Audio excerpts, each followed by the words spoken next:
کر والے ہیں وہ تو پہلے سے آ جائیں گے، ترتیب انہوں نے پہلے سے بنائی ہوگی، یا نہیں آئے تو ان سے ملنے کے لیے جانا، اور وہ پرانے جو کام میں ابھی متحرک نہیں ہیں ان کے پاس بھی جانا، اور ان کی بھی تعظیم اور احترام کہ ان لوگوں کی برکت سے ماحول بنا، اللہ نے اپنے رستے میں نکلنے کی توفیق دی۔ تو 3-4 گھنٹے جماعت کو تقسیم کر دیجیے، علماء کی خدمت میں جانا، ان سے یعنی ان کی مجلس سے علمی فائدہ حاصل کرنا اور دعا کی نیت سے جانا۔ اگر عالم نہیں ہے تو وہ بات نہ کریں، اور بھائی علماء وہ ہیں جنہوں نے چٹائیوں پہ بیٹھ کر یہ علم جس سے کائنات کی بقا ہے اور حضور پر اترا ہے ہم تک پہنچانے کے لیے زندگیاں وقف کر دی، چٹائی پر بیٹھے ہوئے ہیں، سادہ زندگی گزار رہے ہیں، وہ ہمیں اتنی بڑی دولت دے رہے ہیں، تو جب ان کے لیے کوئی مسواک یا کوئی جو ہے تسبیح یا کوئی پھل ان کے بچوں کے لیے لے جائیں، اور جب جو ملنے کا وقت ہو اس وقت میں ان سے ملیں۔ اگر مجلس کے آخر میں جگہ ملی ہے وہاں بیٹھیں، لوگ مسائل پوچھتے جائیں گے، چلتے جائیں گے، ہماری باری آئی کہ جی ہماری جماعت یہاں آئی ہوئی تھی، آپ سے دعاؤں کی درخواست کرنے کے لیے آئے ہیں، ہمارے لیے دعا بھی فرما دیں۔ عالم ہو تو وہ ان کو دعوت بھی دے سکتا ہے، جو عالم علم میں لگا ہوا ہے تو عالم ان کو دعوت، اور جو عالم ایسا ہے کہ علمی مشغلہ نہیں ہے، کوئی تجارت ادراک کر ان کو دعوت دے سکتے ہیں۔ اور عالم کی توجہ دیکھیں تو پھر ہم جو پکی کارگزاری اور کام کے ذریعے جو فائد ہو رہے ہیں وہ ان کو سنا دیجیے، ان کے لیے دعا کی درخواست کر دی جائے، فوراً دعا کر دیں تو ٹھیک ہے، اسراف نہ کیے جائے، اور پھر واپس آ جائیں۔ اور جو خواص ہیں جن کو اللہ نے دنیا کے عہدے دیے ان کے پاس ان کی بھی یہ ذمہ داری ہے، ان کی بھی یہ ضرورت ہے، لیکن جن کے پاس دنیا کے نقشے ہیں ان کے پاس وہ ساتھی جائیں کہ پھر کر دنیا کی بے رغبتی ان کے دلوں میں آ گئی ہو، دعوت دے دے کر اللہ کی بڑائی ان کے دلوں میں ایسی کہ ان کے اسباب اس کی وقت ان کے دلوں میں نہ ہو۔ یہ ان کی ضرورت ہے، یہ ان کی بھی ذمہ داری ہے، فقیر سے لے کر بادشاہ تک دین پر چلنا اور دین کی محنت کرنا۔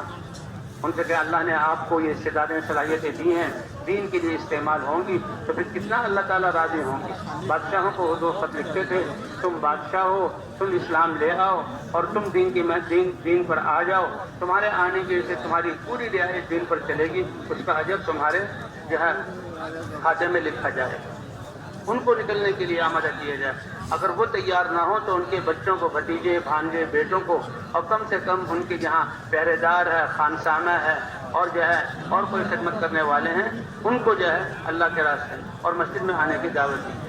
اور وہ 3-4 گھنٹے ایک آدمی سے ملنا ہے، اور وہ گشتیں کر کے جب تھک جائیں پھر ان جو ہے مسجد میں آ کر تعلیم شروع کر دیں۔ جو ہم بیان کر رہے ہیں اسی کی تقویت کے لیے اللہ کرتا ہے، دین پر کرتا ہے۔ اللہ کیسے کریں گے؟ تو وہ فضائل کی تعلیم، تلاوت کرنے پر اللہ کیا دیں گے؟ اللہ نے اپنے احکام کو فضائل کے ساتھ جوڑا ہے۔ نماز پڑھنے پر اللہ دنیا آخرت میں کیا دیں گے؟ اور اللہ کے دین کے لیے نکلنا یہ تو بہت بڑا امر ہے، اس کو اللہ اپنے دین کی نصرت فرماتے ہیں کہ تم اللہ کے دین کی مدد کرو گے۔ قرآن میں تو ان تنصر اللہ، اللہ کی مدد، علماء فرماتے ہیں اللہ کی مدد، اللہ کے دین کی مدد۔ اللہ ہمارا مدد کا محتاج نہیں ہے ہمیں نوازنے کے لیے، کیونکہ آگے اللہ فرما رہے ہیں تم میری دی ہوئی عمروں، بڑھاپے کی عمر، جوانی کی عمر، تھوڑا سا علم، میرے دیے وقت اور پیسے کو لے کر نکلے دین کی مدد کے لیے، میں اپنی قدرت کے ساتھ تمہاری مدد کروں گا، اور جب میں تمہاری مدد کروں کائنات کی کوئی طاقت تمہارے سامنے آ نہیں سکتی۔ اللہ کام بنائیں، اللہ کی نصرت یہی سب سے بڑی دعا ہے۔ اس لیے مولانا الیاس صاحب رحمۃ اللہ علیہ کے پاس آتے تھے لوگ کہ دعا کر دیجئے، دعا کر تو اللہ کے راستے میں نکل جاؤں۔ صاف بات وعدے تھی، ایک میں دعا کروں ان کے لیے، ایک یہ کہ اللہ نے وعدہ کیا ہوا کہ تم میرے دین کی محنت کے لیے نکلو، میں تمہاری مدد کروں گا اور اللہ کی مدد سے کام بنے گا۔ تو بھائی اس طرح خواص کے پاس بھی جانا ہے۔ پرانے ساتھی جو مسجد میں آ جائیں تو بہت اچھی بات ہے، اور بناؤ ان کو بھی لے کر ان کو کہا جائے کہ ہم آئے ہیں اور ہمیں آپ سکھائیں اور تربیت ہماری کریں، آپ کی برکت سے ماحول بنا، ان کی عظمت دل میں ہو، اور ایک مسلمان بھائی سے ملیں۔ اور بھائی جب تھک جائیں گشتیں کر کے، اب اللہ کیا عطا فرمائیں گے اس وقت تعلیم میں ساری جماعت جو ہے مجتمع، اس کو تقسیم نہ کریں گے آدھی جماعت اب تعلیم کر لے آدھی جماعت بعد میں، نہیں، بلکہ پوری جماعت جمع ہو، ساری جماعت۔ تعلیم کے وقت میں اور کوئی گشت نہیں ہے، ہاں تعلیم کے وقت میں تعلیمی گشت ہو سکتا ہے۔ تعلیم کیا ہے کہ باوضو ہو کر دور کا نفل پڑھ کر آئیں، تعلیم میں بیٹھیں۔ تعلیم کا مقصد کیا ہے کہ اللہ کے وعدے اور وعید سنیں، فضائل سنیں، وعدوں سے اللہ کے احکام پر چلنے کا شوق پیدا ہو، اور اللہ نے جو ناراضگی کا اظہار کیا ہے اس کو سن کر اللہ کی نافرمانی سے بچنے کی ہمت اور صلاحیت آ جائے، اور اللہ کا اترا والا علم ہماری زندگی میں زندہ ہو جائے۔ اور اس کے آداب کیا ہیں کہ ہم توجہ سے سنیں، عمل کرنے کی نیت سے سنیں، اتحیات کی نیت سے سنیں، اتحیات کی شکل میں بیٹھ کر سنیں، عمل کرنے کی اور پہنچانے کی نیت سے۔ اور کہتے ہیں جب یہ تعلیم کا حلقہ لگتا ہے تو فرشتے اس مجلس کو گھیر لیتے ہیں، اللہ پوچھتے ہیں میرے کہاں سے آئے ہو، اللہ کو پتہ ہے، لیکن فخر فرمانے کے لیے فرشتے کہتے ہیں، اور اعلان ہوتا ہے کہ یہ تم اس حال میں اٹھو، اللہ نے تمہارے گناہوں کو بخش دیا۔ تعلیم کرانے والا جاندار اور تشکیل کرنے والا ساتھی، اب تعلیم کے دوران دو دو ساتھیوں کی جماعت، بازار میں جو لوگ غفلت میں پڑے وہاں سے نکال کر تعلیم میں لانا،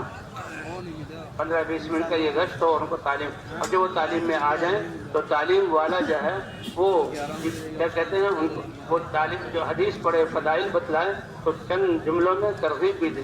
بھائی اللہ نے نماز پر، قرآن کے پڑھنے پر، اللہ کے راستے میں نکلنے پر یہ وعدہ کیا ہوا ہے، یہ ان کی چیزیں ہماری زندگی میں کیسے آئیں گی، اس کے لیے حضور والی محنت ہے، اللہ کے راستے میں نکلنا یہ ہماری ذمہ داری ہے، ان کو اللہ کے راستے پر نکلنے میں آمادہ کیا جائے۔ اب آخر میں 6 نمبروں کا مذاکرہ ہے، ایک ایک ساتھی کھڑا ہو کر، اس لیے تعلیم میں جو اللہ کے راستے میں جائے سب سے پہلے تجوید۔ تجوید کا مطلب کیا ہے کہ قرآن پاک کو صحیح پڑھنے کا احساس پیدا ہو جائے، قرآن پاک ہم صحیح پڑھنے والے بن جائیں، قرآن صحیح ہوگا نماز صحیح ہوگی، اور نماز صحیح ہوگی تو زندگی ٹھیک ہوگی۔ پہلے دن ساری جماعت کا جو ہے ایک ہی جو ہے حلقہ لگ جائے تاکہ پتہ لگے کتنے قرآن صحیح پڑھنے والے ہیں، کتنے میں کمزوری ہے، کتنے صحیح پڑھنے والے ہیں، ان کے بقدر جو ہے حلقے لگائے جائیں، اور جو کمی کوتاہی ہو اس وقت تھوڑی سی کوشش کی جائے، اور پھر بعد میں الگ وقت لے کر جو قرآن پاک پڑھنے کی تجوید کو صحیح کیا جائے تاکہ ہماری نمازیں۔ پھر تعلیم شروع ہو اور آخر میں 6 نمبروں کا ہر ساتھی کھڑے ہو کر 6 نمبر کو اس کو بھی خاصا وقت دیا جائے، ہماری تعلیم کا وقت یعنی تجوید، اس میں بھی جتنا وقت ضرورت لگے، اور جو ہے حدیث کا پڑھنا اس کو بھی وقت دینا ہے، اور آخر میں 6 نمبروں کا مذاکرہ۔ یہ 6 نمبر ہمارے ہر عمل میں آ جائیں، کیونکہ ایمان یہ تو بنیادی چیز ہے، ہمارا ذکر کرنا، ہمارا دعوت دینا، ہمارا تعلیم میں بیٹھنا، نماز پڑھنا، اللہ کے یقین کی بنیاد پر کہ اللہ ان اعمال کے ذریعے ہمیں کامیابی دے، ان اعمال کے ذریعے جو اللہ تعالیٰ ہمیں کامیابی دے۔ تو یہ ایمان اور حضور صلی اللہ علیہ وسلم کی سنت کہ اس سے اس عمل میں برکت اور جان آئے گی، اور فضائل کے استحضار کے ساتھ، فضائل کے اور اللہ کے اتارے والے علم کے ساتھ، اور ان اعمال کی حفاظت کے لیے اچھے